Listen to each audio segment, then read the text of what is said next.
আসসালামু আলাইকুম রহমতুল্লাহি বারাকাতু। তো মাশাআল্লাহ মঠবাড়ি জলসা কত সুন্দর, গেট কত সুন্দর করেছে, খুবই সুন্দর লাগছে। দেখুন এই যে সেই পরিবেশ করেছে, মাশাআল্লাহ অনেক সুন্দর লাগছে।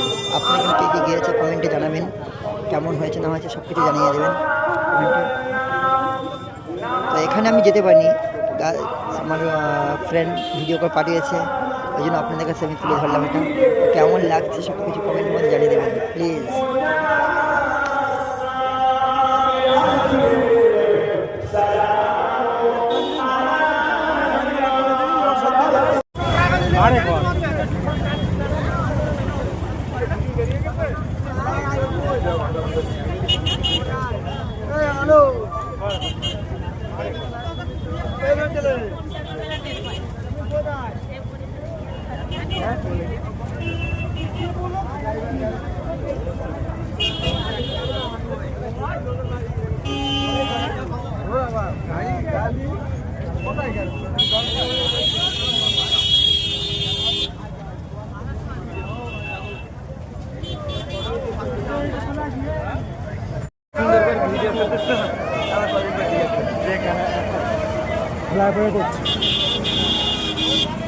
লোক দেখে না একজন পাওয়াতে বলেছে বুঝলি পাঠাচ্ছি ভালো করে দেখাচ্ছে তারা